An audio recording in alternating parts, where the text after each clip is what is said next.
Ya hemos visto cómo las personas enfermas de Alzheimer van a tener problemas a la hora de comunicarse con el resto, siendo muchas veces conscientes de esta dificultad. Las conversaciones serán cada vez menos fluidas y perderán la iniciativa para comunicarse con nosotros, muchas veces con la intención de ocultar sus déficits.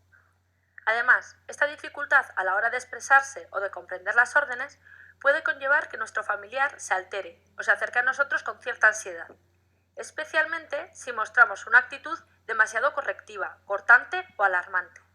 De esta manera podremos aumentar dicha ansiedad en la persona.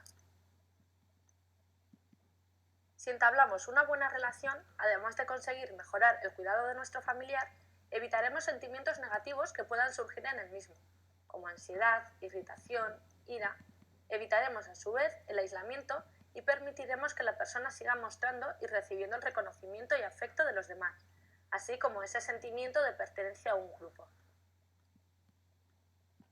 Vamos a mencionar algunos de los problemas que pueden surgir en la comunicación con una persona con demencia.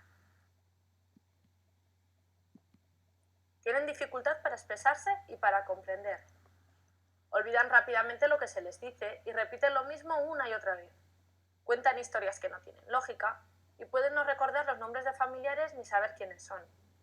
También hemos podido observar que pueden describir un objeto, pero no saber su nombre. Debemos tener muy presente que los problemas de su familiar se deben a la enfermedad y no que quiera voluntariamente irritarle, sacarle de quicio o lo hace por fastidiar. Vale, bien. ¿Y cómo establecemos una buena comunicación? Para ello, primero captamos su atención, le llamamos por su nombre y le orientamos y explicamos la actividad que van a desarrollar. Por ejemplo, son las 9 de la noche y vamos a cenar.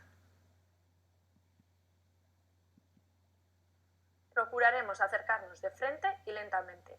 Siempre que nos dirijamos a nuestro familiar enfermo, lo haremos de frente y despacio, para que nos vea y le dé tiempo a reconocernos. De otro modo, puede sentirse amenazado o asustado y reaccionar de una forma agresiva. Para hablar con él, intentaremos situarnos a su altura. Si está sentado, nos sentaremos a su lado o de frente, o nos agacharemos, de forma que le podamos mirar a los ojos y utilizar el lenguaje no verbal de nuestras expresiones faciales para proporcionarle seguridad y afecto. Intentaremos utilizar un lenguaje sencillo. Tendremos que fijarnos en cómo nos habla a nosotros nuestro familiar. Si cada vez usa frases más cortas y palabras más sencillas, es la forma en la que también tendremos que comunicarnos con él. Es recomendable utilizar palabras conocidas por el enfermo y mantener un lenguaje repetitivo, es decir, utilizar siempre las mismas palabras para referirnos a los mismos elementos. Por ejemplo, si nuestro familiar toda la vida ha llamado alcoba al dormitorio, siempre que nos refiramos a esa estancia lo nombraremos así. Y es que ya desde fases iniciales su lenguaje se irá viendo afectado con una pérdida progresiva del vocabulario, por lo que es preferible conservar una determinada cantidad de palabras familiares y que le permitan expresarse, aunque sea de una forma básica, que tratar de mantener un lenguaje muy rico con un amplio vocabulario. Procuraremos usar frases cortas. Es importante simplificar nuestro discurso mediante frases cortas, claras y sencillas, pues si empleamos una oración larga o con un léxico complicado, habrá olvidado el principio antes de que hayamos terminado la frase, o no nos comprenderá. Además, evitaremos que se agote por el esfuerzo que supone tratar de entender frases largas y complicadas, que seguramente no vaya a lograr comprender. Intentaremos dar instrucciones simples, desglosar una orden en varias más sencillas. Por ejemplo, en vez de decir pon la mesa, decir lleva el mantel, ahora coloca los vasos, vale, y ahora los platos, etc. Procuraremos también hablar despacio y claramente. Los enfermos de Alzheimer precisan mayor tiempo para percibir e integrar los estímulos, por lo que debemos adaptarnos a su ritmo y no proporcionar más información de la que pueda asimilar. Usar un tono de voz suave. El tono de voz con el que nos dirigimos a nuestro familiar puede ser determinante para facilitar la comunicación o, por el contrario, provocar una posible reacción catastrófica. Un tono de voz bajo proporcionará sensación de calma y permitirá que el enfermo ponga atención en el contenido del discurso. Una voz chillona le hará sentirse incómodo y pensará que estamos enfadados con él. Intentaremos eliminar los ruidos de fondo. Cualquier ruido puede distraer al enfermo y hacer más difícil que escuche lo que le decimos. Por ello es importante bajar el volumen de la televisión o de la radio. O si hay mucha gente hablando, es preferible acompañar a nuestro familiar a un sitio más tranquilo para poder hablar con él y que nos preste toda su atención. Emplearemos preguntas sencillas. Cuando queramos que la persona afectada nos responda a una cuestión, debemos plantearla de una forma que requiera una respuesta sencilla, de sí o dando las opciones existentes para que elija. Hay que evitar preguntas abiertas, que requiera un proceso de pensamiento abstracto y organización del lenguaje muy elaborado. También repetir las cosas las veces que sea necesario para que comprenda y para recordárselo. Intentaremos hacerlo con las mismas palabras y el mismo tono de voz. Con mucha paciencia se repetirán las cosas tantas veces como sea necesario para que nos entienda.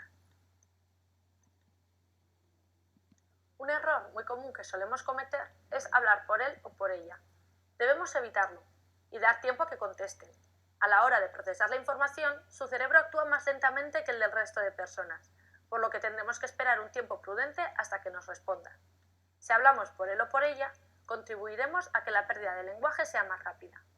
Hay que intentar por todos los medios evocar las palabras de su mente, ya sea recurriendo a objetos, a fotos, y si aún así no lo hacen, podemos formular la pregunta de un modo más sencillo o, si sigue sin hacerlo, ya le daremos ideas de qué palabra puede ser. Intentaremos también motivarle a que se exprese. Es muy importante incentivar a la persona para que se comunique, por lo que debemos prestar atención tanto al lenguaje verbal como al no verbal, que en muchos casos será más relevante. Debemos mostrar interés en lo que nos está diciendo o sintiendo, y si no lo entendemos es conveniente hacérselo saber, animarle a que trate de comunicarse también con gestos.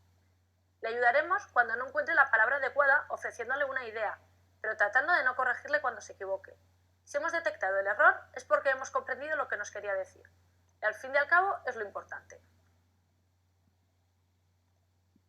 Algo muy común, a pesar de ser un grandísimo error, es hablar como si no estuviera presente. Se tiende a pensar que el enfermo no se entera de nada, y por supuesto no es así. Puede que no comprenda lo que se está diciendo, pero casi seguro que perciba que se está hablando de él, lo que le provocará mucha frustración, vulnerabilidad y desconfianza. Cuando pregunta de qué o de quién se está hablando, no sirve con decirle que se trata de otra persona, pues eso le hará sentirse engañado y pensará que se está hablando algo malo sobre él y que no se lo queremos decir. También trataremos no hablarle como un niño. No debemos nunca infantilizar al enfermo, comparándolo con un niño o tratándole de forma autoritaria. Es una persona adulta, que ha vivido su vida y que probablemente ha tenido que superar numerosos problemas y dificultades a lo largo de los años. Por ello, debemos tratarle como el adulto que es, a pesar de que ahora se muestre más vulnerable y necesite de nuestros cuidados. Procuraremos no corregirles continuamente, ni discutir o regañarles. Tampoco intentar razonar. La capacidad de razonamiento es una función alterada en esta enfermedad. A veces la persona que padece de demencia vive en su propio mundo, siguiendo su propia lógica y realizando acciones de difícil comprensión para las personas que no sufren la enfermedad. Por ejemplo, ponerse la ropa interior sobre el exterior. A veces, siempre que no sea peligroso, no pasa nada por dejarles. Intentaremos eliminar la expresión ¿no recuerdas? El enfermo de Alzheimer va perdiendo la memoria con el tiempo y por esta razón habrá cosas que no pueda recordar y se sentirá frustrado. Sea comprensivo en estos momentos. Por ejemplo, es preferible decir aquí está tu prima Carmen en lugar de ¿no recuerdas a tu prima Carmen? Intentaremos también utilizar las frases en sentido positivo. Es preferible que se le diga al familiar lo que debe hacer que no lo que no debe hacer. De esta manera será más fácil que le entienda. Así es preferible decirle quédate en el salón, que no te muevas del salón. Para hablar con nuestro familiar podemos elegir temas agradables, sobre aquello que les guste, o acontecimientos y hechos del pasado que sepamos que son de su interés y que les guste hablar de ello. Sobre dar noticias angustiosas. No hacerlo solo si sabemos que no lo va a recordar. Si sabemos que al poco tiempo lo va a olvidar, es hacerle pasar un mal trago de forma innecesaria. El lenguaje no verbal comprende el 80% de la comunicación, por lo que podemos acompañar nuestras conversaciones con gestos sencillos. El lenguaje corporal también es importante para comprender las cosas. Por ejemplo, si decimos, ven, siéntate aquí que vamos a comer, somos capaces de comprenderlo. Pero si lo acompañamos con gestos, ven y movemos la mano hacia nosotros indicando que se acerque. Siéntate aquí y señalamos la silla. ¿Qué vamos a comer? Y nos llevamos la mano a la boca como si estuviésemos comiendo, es más fácil de entender para estas personas, que cada vez van teniendo más dificultades debido a su deterioro. Acompañar las preguntas que hagamos con muestras de lo que deben elegir.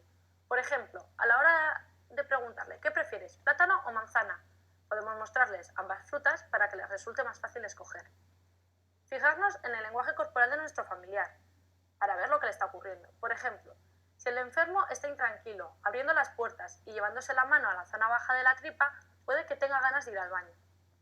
Demostrar cariño cogiéndole de la mano o acariciándole la cara, la espalda, dándole un beso. Tenemos que tener también en cuenta que hay personas que antes no les gustaba el contacto físico y ahora tampoco. Ser receptivos ante las muestras de cariño del enfermo. En fases avanzadas no podemos comunicarnos de manera verbal con el enfermo y mantener una entretenida conversación o trabajar con él, pero podemos disfrutar igualmente a través de las caricias. Cuando ellos nos tocan la cara o nos besan, también se están comunicando. El cariño y el afecto siempre lo van a entender. La expresión facial. Ser expresivo a la hora de comunicarnos es favorable para transmitir mejor nuestras emociones como la alegría, la sorpresa, la tristeza o el miedo.